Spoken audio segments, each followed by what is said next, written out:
What's going on, guys? Wolf here. For those of you who have not been following along, today is week 3 of the TCL. For those of you who have been following along, welcome back. Happy to have your support and see you guys come back for more. So, today we face Lucas of the Solaceon down Sylveons. I think that's how you pronounce it. Um, his team it's rough. I'm not gonna lie. Um, his team it doesn't seem. I don't want to hate on his team because I don't want to say that it doesn't sound that amazing.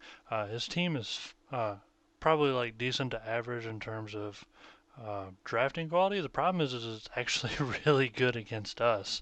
Um, he's got 4 psychic types, one of them being Meowstic for Prankster. He's got Mew, Sylveon. Sylveon does quite a number against us. Mew, of course, is flexible as anything. Um, you guys can see, of course, the full team on the screen in front of you. Sylveon, Mew, Mega Manectric, Empoleon, Crocodile, Roserade, Emboar, Bronzong and Chinchino, and then Hariyama, Meowstic, and Torterra cleaning up. So, course's major key threats that I'm super scared of. Mega Manectric is a big one. If he brings this thing, I don't really have a lot of answers to it. I mean, I have Mamoswine, which is always, it's good to have a kind of a hard counter to something like Volt Switch and stuff, but realistically, the only thing I really have is something that can switch into neutral hits, things like Electros and Latias, which I'll get into in a little bit. Other major threats, of course, are the Mew, because it's pretty much impossible to kind of expect what's going to be coming for the Mew. He also has um, Sylveon, I'm kind of worried about. Hariyama is actually something I'm really worried about. Bronzong, I don't have a lot of answers to. I mean, my team has a ton of knockoff users, but Bronzong can kind of soak a lot of that stuff. And considering that a lot of my team is a little bit faster, stuff like Gyro Ball actually hurts a lot. So let's get into the team builder though. Major threat for offense is again going to be Scrafty. Uh, he has super effective coverage for a full half of his team with the 3 moves here. Drain Punch and knock off, of course, neutral stabs. Poison Jab to handle that Sylveon, which will inevitably probably be coming in against this thing. And then Dragon Dance as a setup move. I kind of debated, instead of running a Life Orb Moxie set, I debated running even really a Dragon Dance Shed Skin set and then just running Rest. But I felt I couldn't lose all 3 of my coverage moves, so I couldn't find a spot for Rest. So with all the coverage moves, Moxie seemed like a better fit. I don't know if this is right. I feel like Shed Skin is still better, especially since he has a lot of really good status users.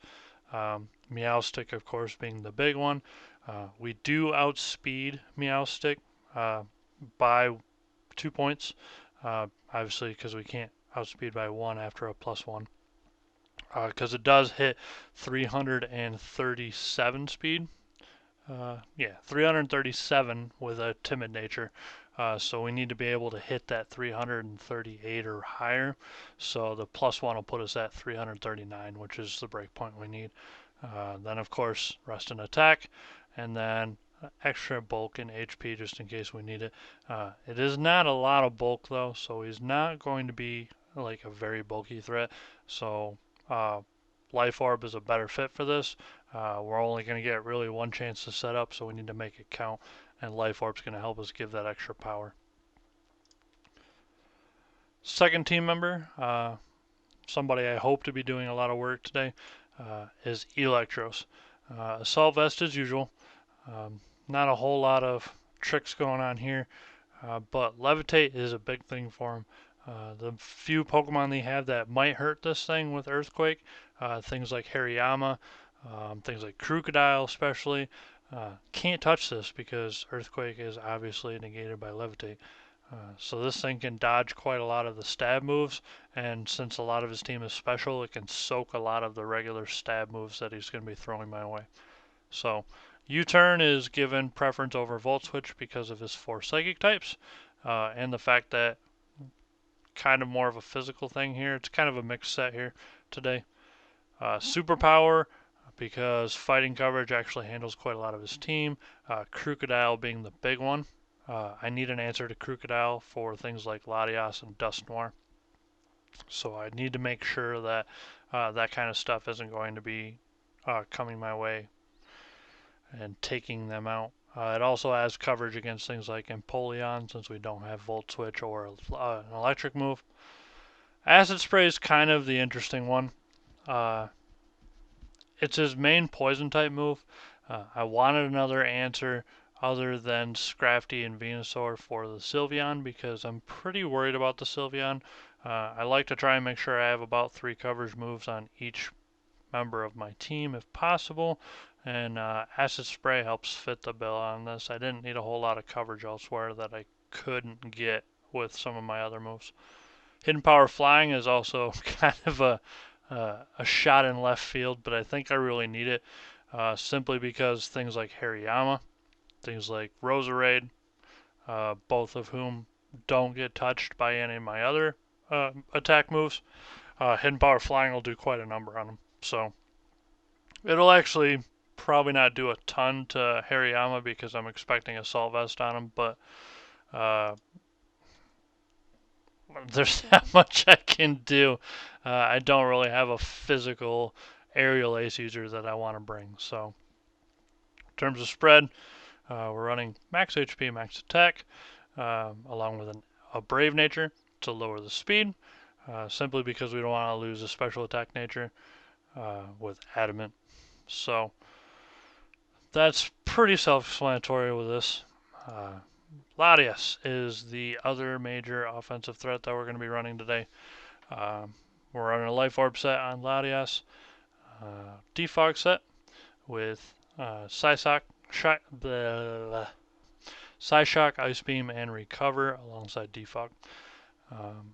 I needed a Defog user because I expect Hazard to play an important role in this. He's got a bulky team just like I do, so I expect this game to not be going down quickly. It's going to be a long game, so Hazards are going to be pretty important. In terms of coverage moves, Psyshock handles a number of the things that I'm otherwise weak to.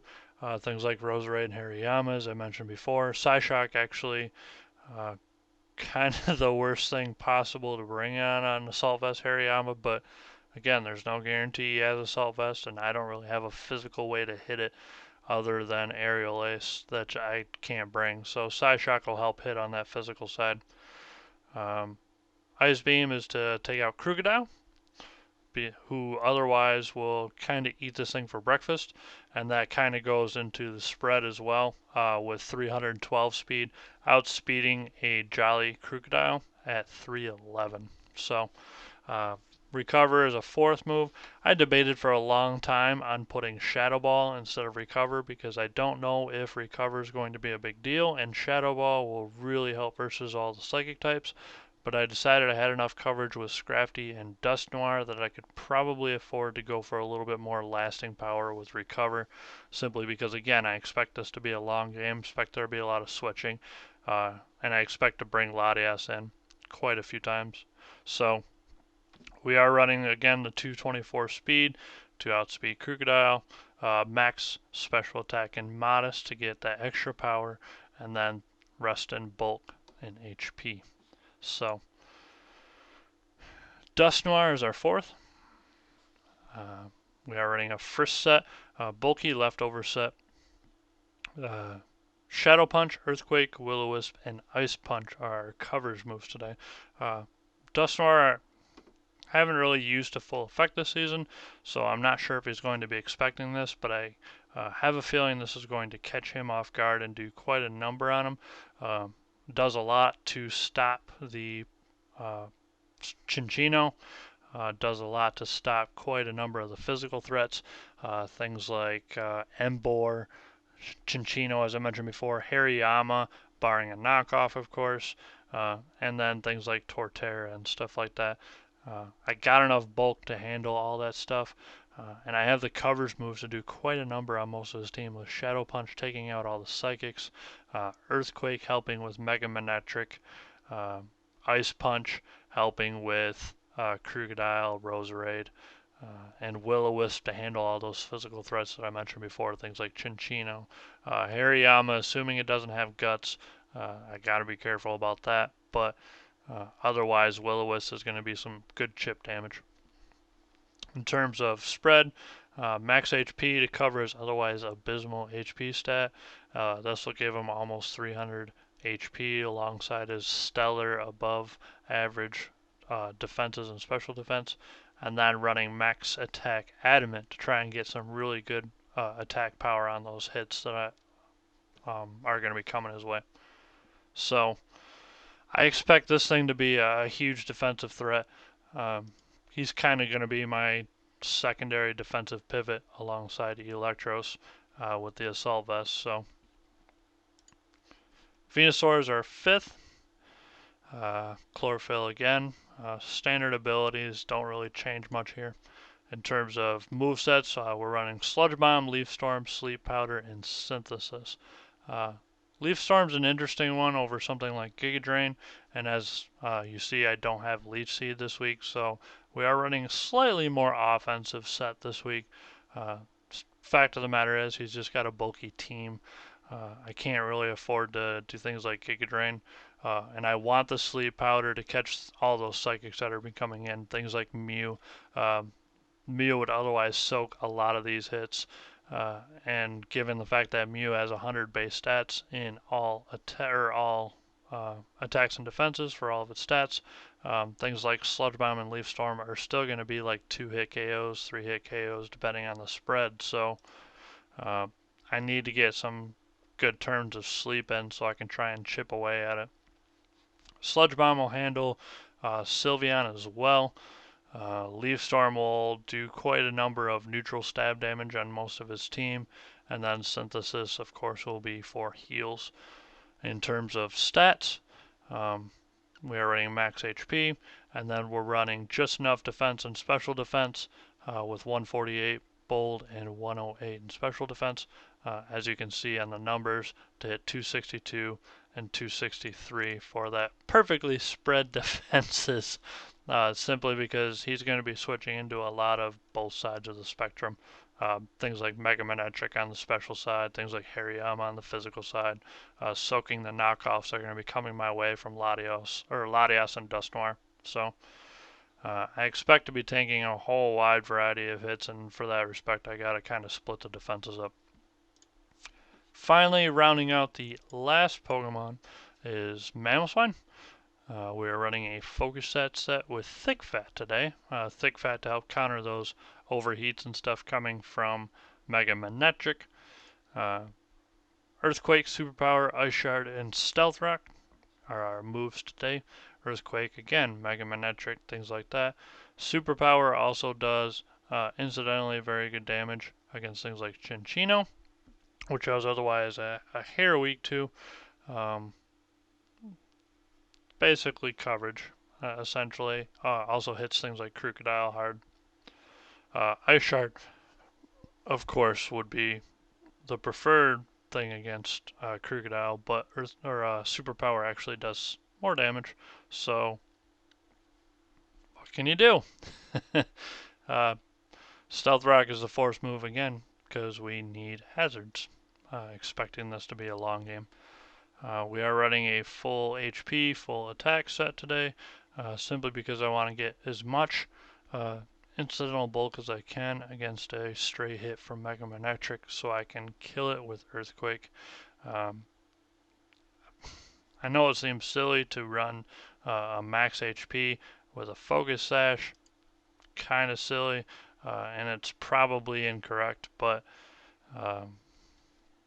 again, I need some extra bulk to handle some of the things that I'm going to be switching into, and the only thing I can really do that with is by putting max HP and the Focus Sash to eliminate any stray huge hits from things like Mega Manectric. So that's the team this week. If you guys like it or don't like it, as always, feel free to comment below. Otherwise, I will see you guys here in a little bit for the week 3 match. Take care.